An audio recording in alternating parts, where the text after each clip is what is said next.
വിഴിഞ്ഞം തുറമുഖത്തിന്റെ ആദ്യഘട്ടം പൂർത്തിയാകുന്നതോടെ ഇനി ബുദ്ധിപരമായ നീക്കങ്ങൾ വേണ്ട സമയമാണ്. രാജ്യത്തെ ആദ്യ ട്രാൻസ്ഷിപ്മെന്റ് ടെർമിനലിന് വിദേശ തുറമുഖങ്ങളുടെ ബിസിനസ് പിടിച്ചെടുക്കേണ്ടതുണ്ട്.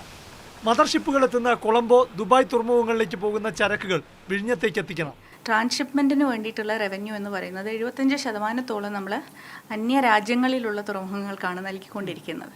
അപ്പോൾ അത് മൊത്തം നമുക്ക് തിരിച്ചു പിടിക്കാനുള്ള ഒരു സമ്പ്രദായമായിട്ട് ശരിക്കും വിഴിഞ്ഞം തുറമുഖം മാറുകയാണ് ആദ്യം ചെയ്യാൻ പോകുന്നത്. ആദ്യഘട്ടമായി ദേശീയപാതയുമായുള്ള വിഴിഞ്ഞം തുറമുഖത്തിന്റെ കണക്ടിവിറ്റി അത് ഏറ്റവും വൈകാതെ ഒരു വേളയിൽ തന്നെ നടക്കും.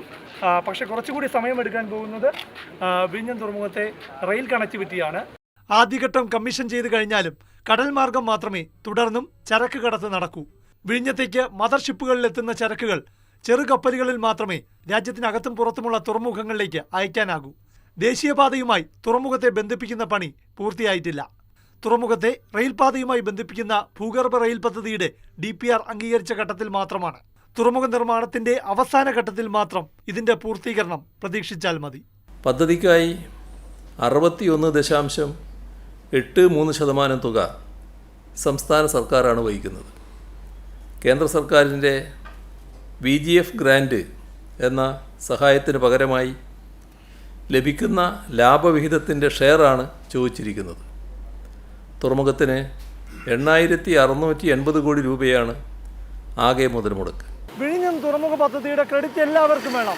കരാർ ഒപ്പിട്ട് തറക്കല്ലിട്ട UDF-നും ആദ്യഘട്ട നിർമ്മാണം പൂർത്തിയാക്കിയ LDF-നും എന്തിന് കേന്ദ്ര സർക്കാർ വായ്പയായി 817 കോടി രൂപ നൽകുന്നത് കൊണ്ട് BJPക്ക് പോലും വേണം. അതുകൊണ്ടാണ് ഇതുപോലുള്ള പ്രചരണങ്ങൾ. ശ്രദ്ധിക്കേണ്ടത്, തുറമുഖം ലാഭത്തിലെത്തുമ്പോൾ ഈ വായ്പ നൽകുന്നത് കൊണ്ട് 20% കേന്ദ്രത്തിന് നൽകുകയും വേണം. ക്രെഡിറ്റിനായി മത്സരിക്കുമ്പോഴും വികസനം യാഥാർത്ഥ്യമാകാൻ ചില വസ്തുതകൾ കൂടി വിസ്മരിക്കരുത്. വിഴിഞ്ഞത്ത് റോഡ് മാർഗവും റെയിൽ മാർഗവുമുള്ള ചരക്ക് നീക്കം സാധ്യമായാൽ മാത്രമേ നാട്ടിൽ അനുബന്ധ വികസനമുണ്ടാകൂ.